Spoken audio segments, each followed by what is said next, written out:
오늘 말씀 창세기 1장 24절에서 31절 말씀을 통해서 청지기 사명이라는 제목으로 말씀을 드리려고 합니다. 태초에 하나님이 천지를 창조하셨습니다. 아멘.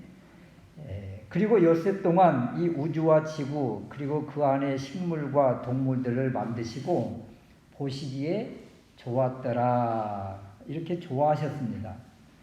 그러니까 창조물, 피조물이 하나님의 기쁨이 되는 것, 하나님이 보시기에 좋았더라 이렇게 할 수 있는 그것은 자기들의 역할을 제대로 수행할 때 하나님이 기뻐하신다는 거예요. 빛이 열을 내는 그 역할을 감당을 하고 달과 별이 어둠을 비치는 그 역할을 잘 수행을 하면 또 땅이 식물을 내라 이렇게 할 때 땅이 식물을 내면 이러한 것을 하나님이 보시고 좋아하셨다는 거예요. 그리고 창조 6일째 오늘 본문 말씀인데요. 만드신 것을 보면 24절 말씀에 하나님이 가라사대 땅은 생물을 그 종류대로 내되 육축과 기는 것과 땅의 짐승을 종류대로 내라 하시고 그대로 되니라. 여기 각 종류대로 내셨다. 이거 굉장히 중요한 단어예요. 이 진화론을 우리가 싸워서 이길 수 있는 단어가 바로 이 단어입니다. 어떻게 뭐가 오랜 세월 동안에 바뀌어서 다른 종이 된 것이 아니라 하나님은 각각의 종류를 다 만드신 거예요. 또 생물, 짐승을 만드신 날 그리고 27절 마지막에 남자와 여자인 사람을 창조하셨습니다.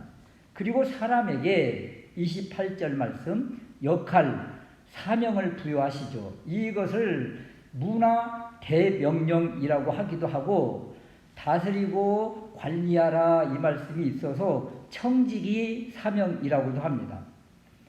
창조주 하나님께서 창조한 모든 것들을 관리할 책임 이것을 누구에게 지금 부여하고 있는가? 이 사명을 누구에게 지금 맡기고 있는가? 사람에게 맡기고 있다는 거예요. 사람에게. 그래서 우리가 하나님께서 우리에게 맡겨주신 역할, 직분, 사명 이러한 것들을 잘 감당하고 있는지 오늘 말씀을 통해서 사명을 한번 재정립하는 귀한 시간 될 수 있으시기를 주님의 이름으로 축원합니다. 첫 번째 생각할 수 있는 것은 사람인 우리는 하나님의 형상이다. 이것에 대한 분명한 선언과 정체성이 확립되어야 됩니다. 26절 말씀에 하나님이 가라사대 우리의 형상을 따라 우리의 모양대로 우리가 사람을 만들고 27절 말씀에 하나님이 자기 형상 곧 하나님의 형상대로 사람을 창조하셨다. 여기에 형상, 히브리어로 첼렘이라는 단어인데 이미지, 그림자 또는 판박이 이런 뜻을 가지고 있는 거예요. 그러니까 우리는 사람은 하나님의 이미지를 가지고 있다. 하나님의 그림자다. 또 하나님의 판박이다. 이렇게 생각하면 되는 것이고 모양이라는 이 데무트라는 이 히브리어는 닮음 이런 뜻입니다. 닮음, 닮았다. 그래서 그러면 사람을 만드실 때 이 모델을 보고 창조하셨는데 이 모델이 누구라는 거예요? 다름 아닌 하나님의 형상, 하나님의 모양, 한마디로 하나님 닮은 존재로 사람을 만드셨다.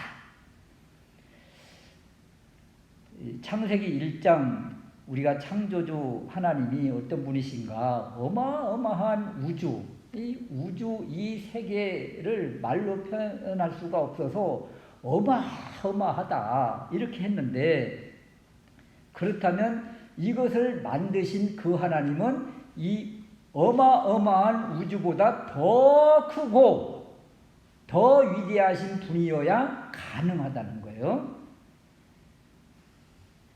그러면 하나님의 형상을 우리가 그릴 때 하나님의 모양을 그릴 때 우리가 보통 하나님의 손, 뭐 하나님의 눈 이런 이미지로 우리가 이야기를 하잖아요. 신인 동영론적 의미로 이렇게 표현을 할 때, 그렇다면 하나님의 눈, 하나님의 손, 그러면요 우리의 눈은 이렇게 보이는 이것밖에 한정할 수 없지만 어마어마한 우주를 그냥 한눈에 보시고, 더군다나 1장 2절 말씀에 보면 후반절에 하나님의 신은 수면에 운행하시니라, 여기 수면에 운행하신다 이 의미가요, 이 어마어마한 우주를 독수리가 날개를 펴서 탁 새끼를 붓는 것 같은 그런 이미지예요. 이 이미지가. 그러니까 하나님의 이 품은 이 손, 이것이 뭐 어느 정도인지 알 수 있잖아요. 그러면 우리가 하나님의 모양, 하나님의 형상 어떻게 그릴 수 있어요? 우리가 생각하는 그냥 우리의 손처럼 하나님의 손, 하나님의 눈 이런 것이 아니라는 거예요. 말할 수 없고 측량할 수도 없고 그릴 수도 없는 그런 어마어마한 하나님의 모습이 그려지는 거죠. 그렇다면 이 하나님의 형상을 또 우리가 어떻게 알 수 있는가 하면 고린도후서 4장 4절 말씀에 그리스도는 하나님의 형상이다. 그렇다면 예수님에게서 우리가 하나님의 형상을 찾아야 된다는 거예요. 골로새서 1장 15절 말씀에 그는 보이지 아니하는 하나님의 형상이라. 우리 주님 안에 보이지 않는 하나님의 형상이 있다는 것이죠. 또 고린도전서 11장 7절에 보면 말이에요. 남자, 쉽게 말하면 사람인데 사람에게, 남자에게 하나님의 형상과 영광이 있다. 여러분 우리에게서 이 하나님의 형상이 보여집니까? 그렇다면 사람 어디에 하나님의 형상이 있고 우리가 하나님의 형상 모양이 있다는데, 그렇다면 어디가 닮았을까? 무엇이 닮았을까? 하나님과. 여러분 하나님과 무엇이 닮았어요? 어떤 부부가 자녀 아들까지 낳고 이렇게 잘 살고 있는데 어느 날 아들을 보는데 말이에요, 아무리 봐도 자기 잘 닮은 구석이 하나도 없더라는 거예요. 그래서 아니 이 아들이 네 아들인가 아닌가 도대체 이 의문점이 계속 드는 거예요. 그러다가 계속 보다가 어느 날 발가락이 눈에 딱 보였는데 그 발가락이 자기의 발가락과 너무 똑같더라는 거예요. 우와, 내 아들이 맞구나 이렇게 확신을 했다는데, 발가락이 닮은 모습을 보고 내 아들이다 이렇게 이제 확신을 했다고 그래요. 그런데 여러분, 그렇다면 우리는 하나님의 어떤 모습을 닮았을까? 어떤 학자는 얼굴이 하나님의 형상이 있다 이렇게 해서, 모세가 하나님을 만나고 내려올 때 그 광채가 나가지고 사람들이 모세의 얼굴을 똑바로 보지 못하고 가려주세요 그래서 이 수건으로 가렸던 적이 있어요. 그래서 모세의 그 광채나는 빛난 얼굴이 그 하나님의 형상이 아닌가. 그렇게 보니까 또 예수님이 변화산에서 변화된 모습도 그런 모습이고, 요한계시록에서 사도 요한이 본 예수님도 빛나는 예수님의 모습이 보이거든요. 그래서 혹시 사람에게서 빛나는 얼굴의 모습이, 빛나는 광채가 보여질 때 그때 그 모습이 바로 하나님의 형상이 아닌가 이렇게 보는 견해도 있고, 뭐 우리가 알 수가 없어요. 그러나 일반적인 신학자들의 공통적인 견해는 이성적인 사고, 이 동물과 다르잖아요. 짐승과. 도덕적인 품성, 이것이 도덕이고 이렇게 하면 안 된다, 이런 구별성이 있는 것이 사람이잖아요. 도덕적인 품성. 그리고 내면적의 속성, 이런 생각들, 마음들, 이런 것들이 바로 하나님의 형상이 아닌가. 그러면 우리가 하나님의 형상으로 지음받은 존재라면 이제 우리는 이 땅의 것을 바라보는 것이 아니라 이제 하늘의 것, 주님이 하늘에 계시니까 하늘의 소망을 두고 하나님을 바라며 살아야 되지 않겠는가, 이런 것입니다. 우리가 하나님의 형상이라는 이 믿음이 있으면 어떤 일이 일어날까? 여러분 인간 이하의 취급을 당하여도 벌레처럼 수치를 당하여도 노예처럼 살아도 이 하나님의 형상이라는 이 믿음이 확고하다면 그 사람은요 그런 비참한 어려움을 당하고 수치를 당해도 그 어려움을 그 고난을 넉넉히 이길 수가 있습니다. 왜냐하면 나라는 존재가 바로 하나님의 형상이다. 이것이 확고하다면 반드시 하나님이 우리를 일으켜 주실 것이기 때문에 그래서 이 하나님의 형상 자신의 존재, 가치, 정체성이 회복되어지면 이런 어려움을 당해도 어려움을 어려움으로 보지 않고 넉넉히 이길 수 있다는 거예요. 그래서 창조의 믿음이 그래서 이렇게 중요한 것입니다. 우리가 너무도 잘 아는 거지 왕자를 생각해 보세요. 거지 왕자의 신분이 뭐예요? 왕자예요. 앞에 거지가 붙어 있기는 하지만 지금 뭐 조롱을 당하고 수치를 당하고 손가락질을 당하고 돌팔매를 당하도 자신은 뭐예요? 왕자예요. 왕자. 지금은 내가 이런 어려움을 당하지만 내가 궁궐에 가서 내 존재가 드러나면 뭐 이런 것들 아무것도 아니잖아요. 그래서 그 수치와 모멸감을 넉넉히 이길 수 있는 거예요. 똑같습니다. 우리의 존재, 하나님의 형상으로 지음받은 그 존재다. 특별한 존재다. 하나님의 형상, 하나님을 닮은 소중하고 특별한 존재. 이것이 고백되어지고 회복되어지는 은혜가 있으시기를 주님의 이름으로 축원합니다. 두 번째 우리가 생각할 수 있는 것은 사람을 창조하신 하나님을 왜 우리라고 하셨을까 이런 거예요. 26절 말씀에 보면 하나님이 가라사대 우리의 형상을 따라 우리의 모양대로 우리가 사람을 만들고 이 모습이 바로 어떤 모습인가 하면 지난 주일날도 얘기했지만 태초에 하나님이 천지를 창조하시니라 이 하나님 엘로힘이라는 이 단어가 복수이면서도 단수의 동사를 받는다 그랬다고 했어요. 그래서 이 복수의 이 단어 이런 복수이면서 단수를 받는 단어는 이 한 단어밖에 없어요. 그래서 장엄 복수라 이렇게 하고 왜 복수라는 말을 하는가? 그 안에 삼위 성부, 성자, 성령님이 계시되 또 한 분이시다. 그래서 복수이면서 단수인 그 단어 엘로힘 이 단어를 생각하면 하나님이 왜 우리라고 하는지 왜 그 안에 성부, 성자, 성령님인 우리라는 존재로 계시기 때문에 우리라는 단어를 사용하셨다. 한마디로 우리라는 단어가 바로 삼위일체를 증거한다는 거예요. 그런데 여러분 우리의 형상을 따라 우리의 모양대로 우리가 사람을 만들자 무슨 의미가 무슨 이미지로 다가와요?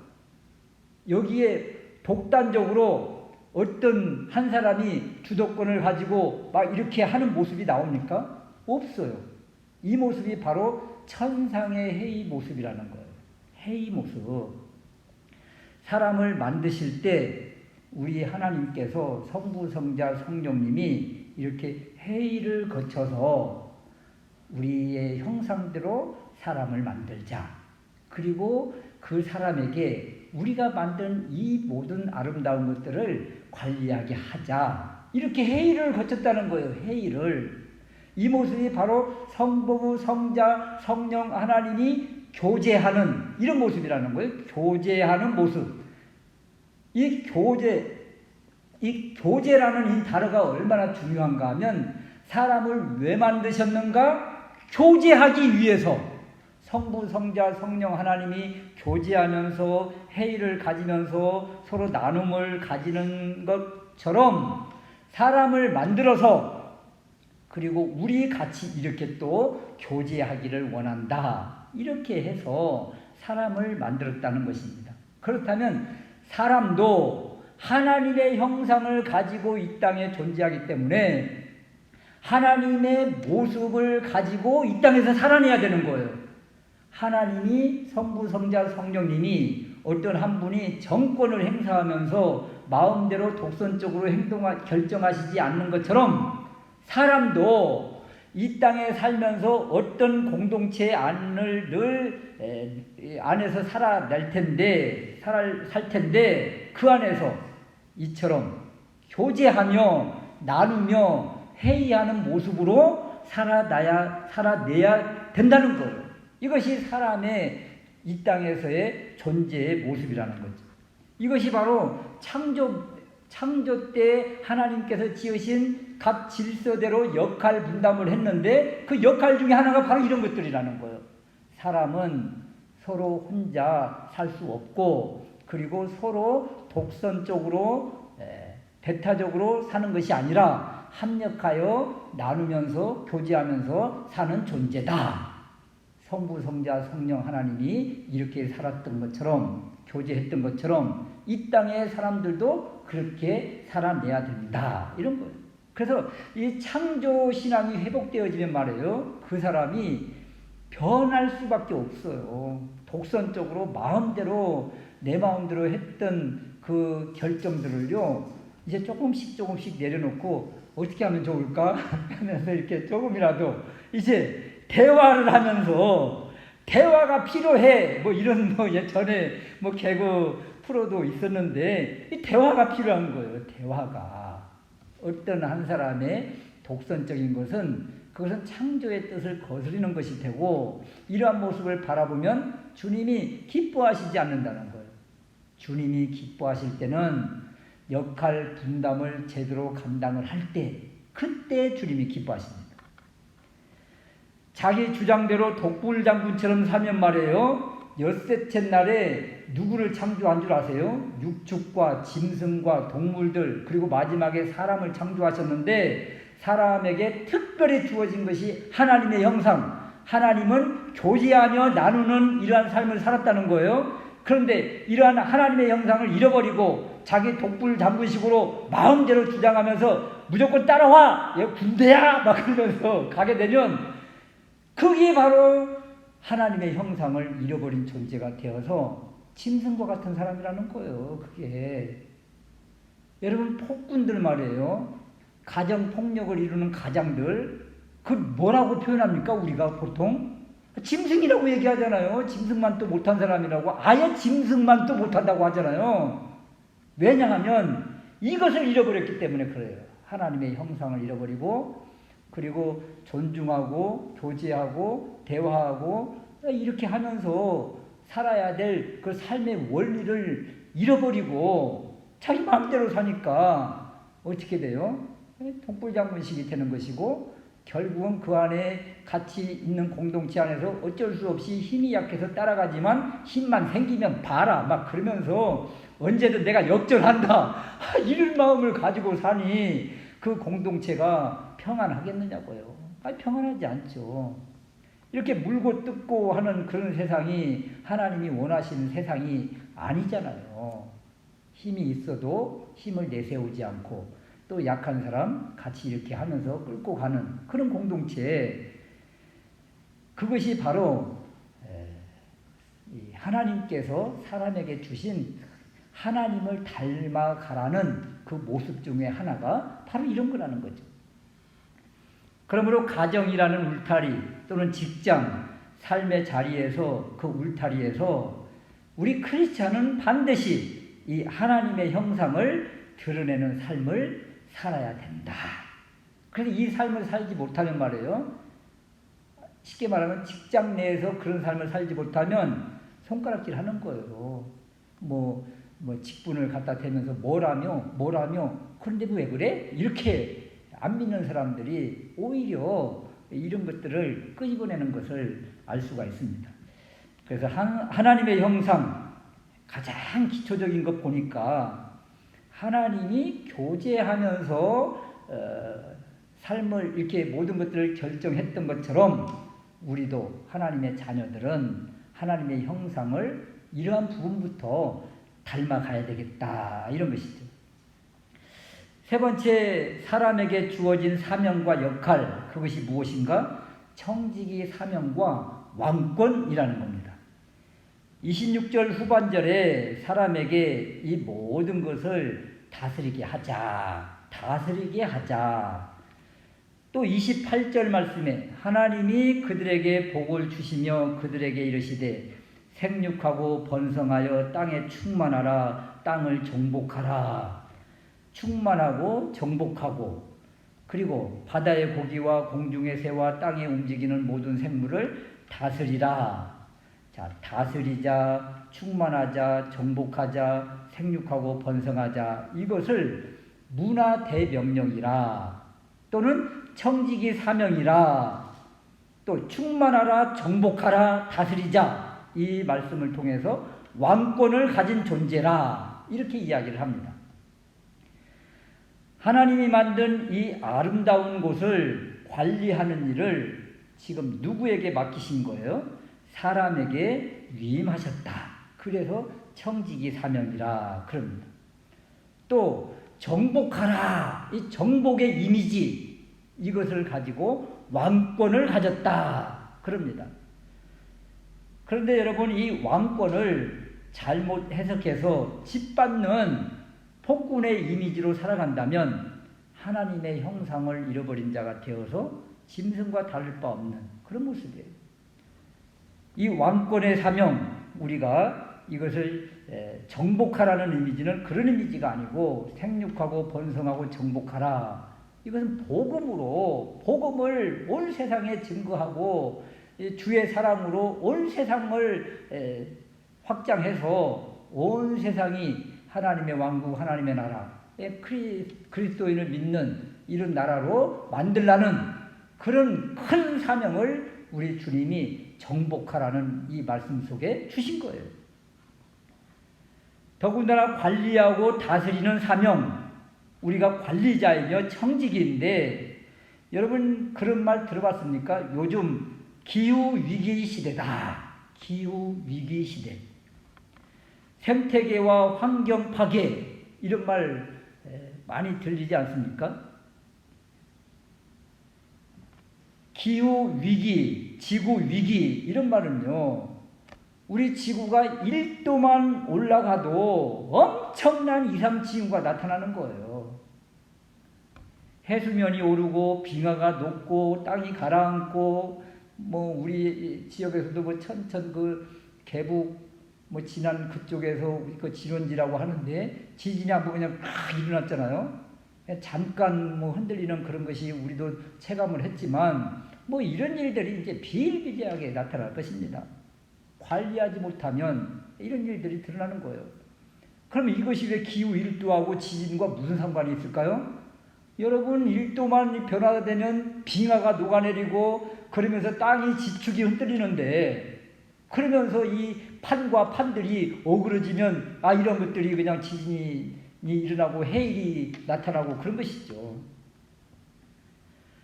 왜 이런 말들을 지금 하고 있는가 하면 우리는 이 땅을 관리할 책임자이기 때문에, 청지기이기 때문에.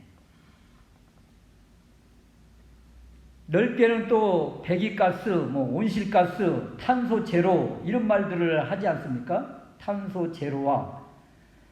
우리가 탄소 제로화가 되지 않으면 말이에요, 유럽이나 이런 미국에 우리가 수출할 때 말이에요, 수출할 때마다 탄소세를 내야 돼요. 공장들 이 탄소 제로화 하려면 엄청난 시설과 돈이 들어가는데, 이것을 감당하지 못하면 생산품들 수출하고도 제대로 이득도 얻지 못하는 그런 불상사가 생기는 거예요. 이거 남의 일이 아니라는 거예요. 결국 이런 환경 문제, 기후 문제, 이런 것들이 다 우리 생존권과 우리 먹거리와 연결되어 있다. 그런데 교회는 감각이 없는 거예요, 이런 말들에 대해서.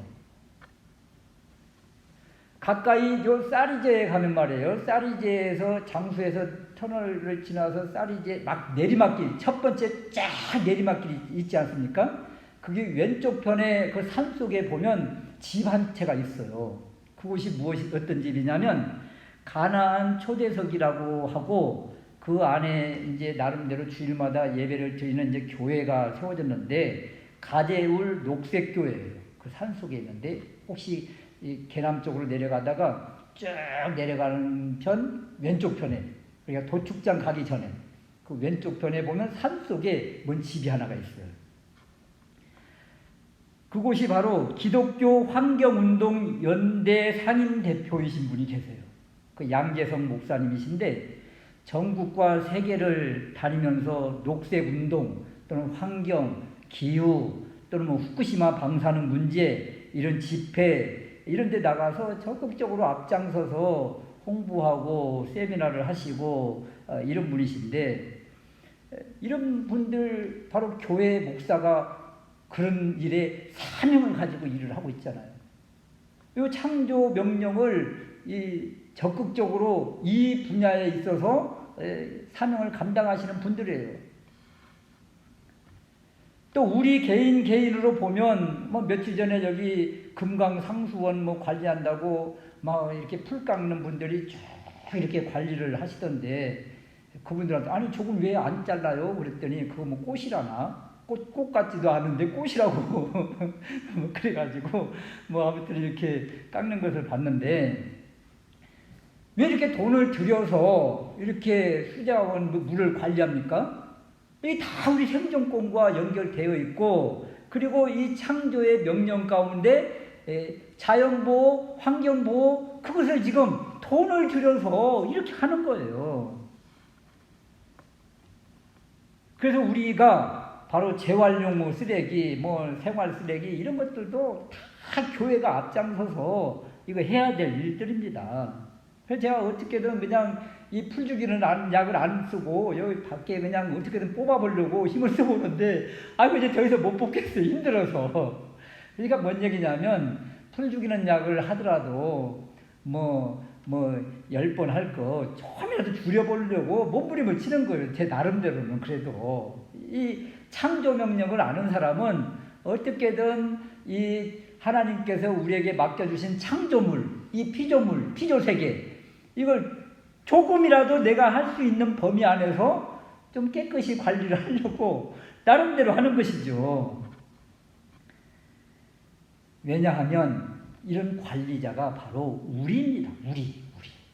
우리에게 이 일을 맡겨주신 거예요. 교회가 이러한 일을 앞장서야 된다는 거죠. 물론 목회 영적인 일, 교회 일이죠. 이것도 사명이지만 이렇게 관리하는, 자연을 관리하는 이것도 교회의 할 일이라는 거예요. 여러분, 어느 날 댐이 무너지고 산사태가 나고 오존층이 무너져서 막 자외선이 막 쏟아지고 그 사람이 해를 입으면 이거 누구 책임입니까? 1차적으로 누구 책임이에요? 교회 책임이에요. 교회 책임. 우리 주변에서 엄청난 환경 파괴가 우리 교회 주변에서 일어났다. 그러면 1차적으로 우리 교회가 그 사명을 감당하지 못한 거예요. 그래서 우리 주변에 이런 생태계를 파괴하는 어떤 시설이 막 들어오려고 하면 교회가 앞장서서 현수막 걸고 막 이렇게 나서야 되는 거죠. 왜냐하면 이 책임을 1차적으로 주님은 우리에게 묻습니다. 먼저.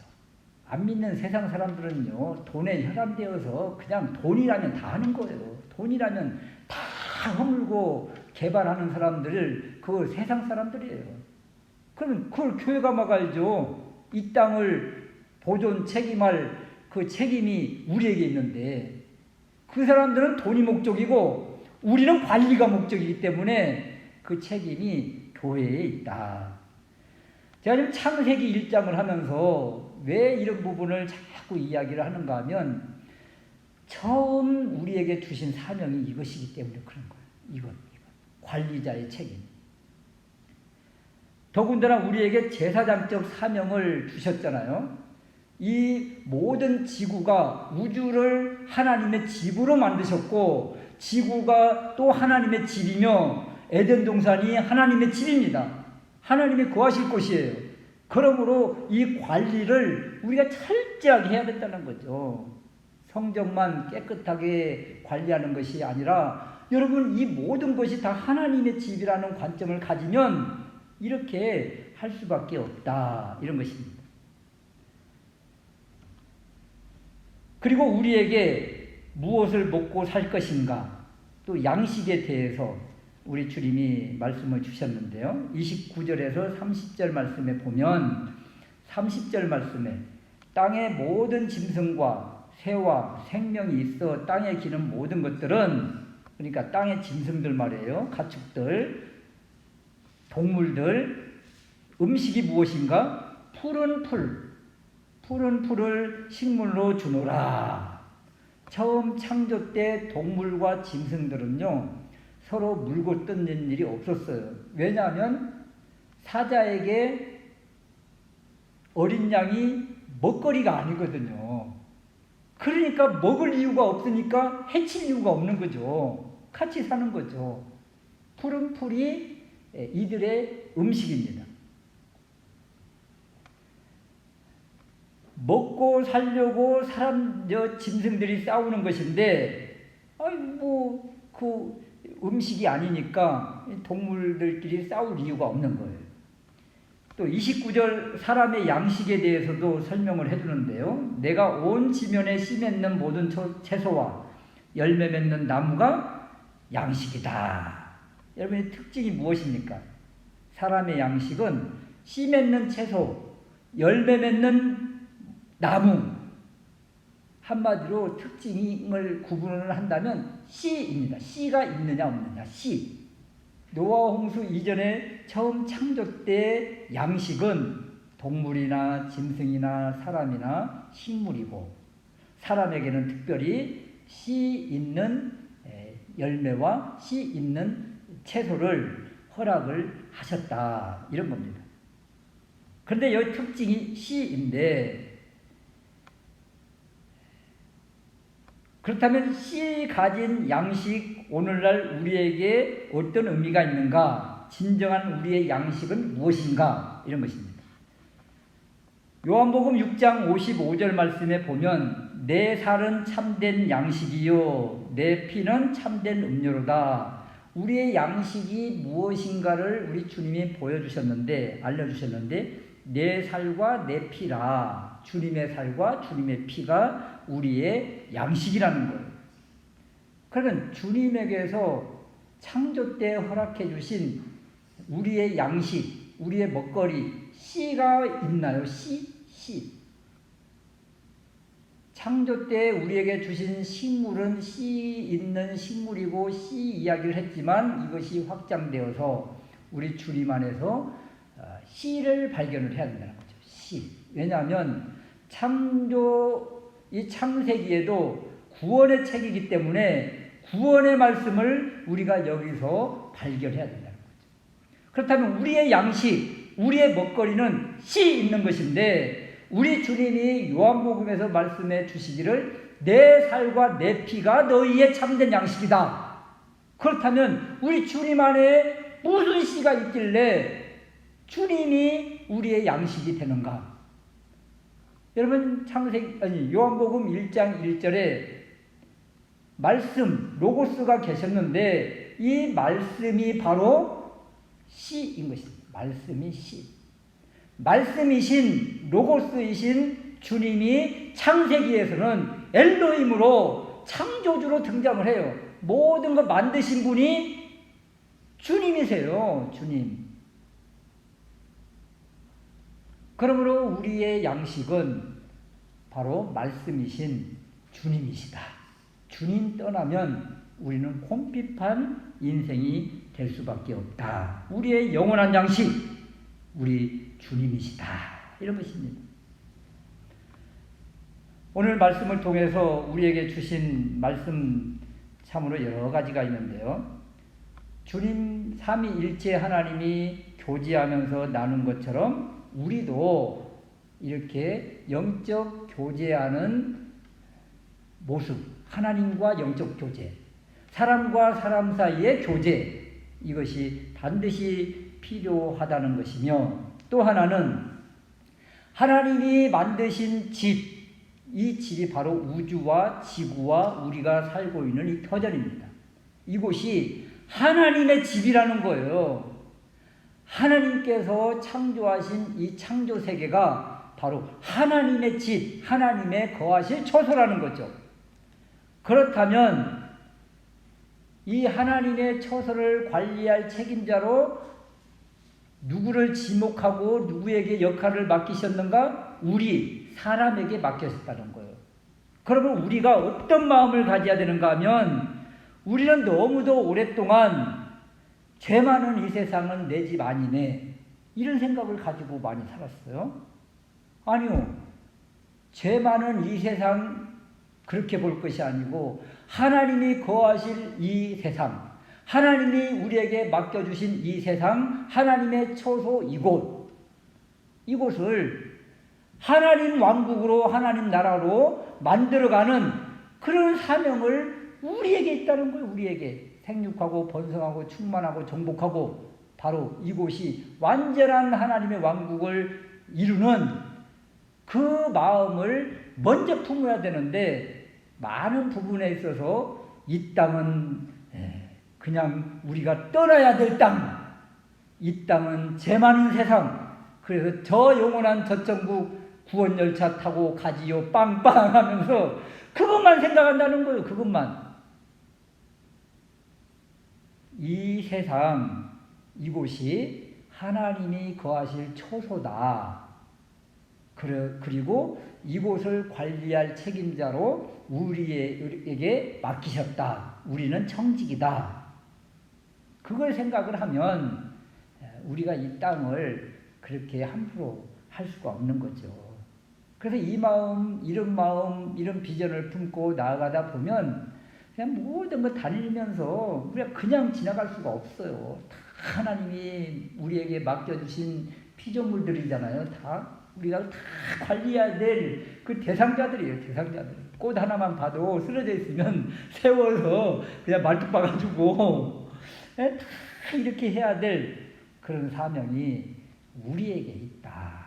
그런 이런 역할들, 이런 사명들을 잘 감당하면 우리 주님이 보시고 심히 좋아하십니다. 이 사명을 다시 한번 깨닫고 믿음으로 잘 감당하는 우리가 될 수 있으시기를 주님의 이름으로 축원합니다. 아멘.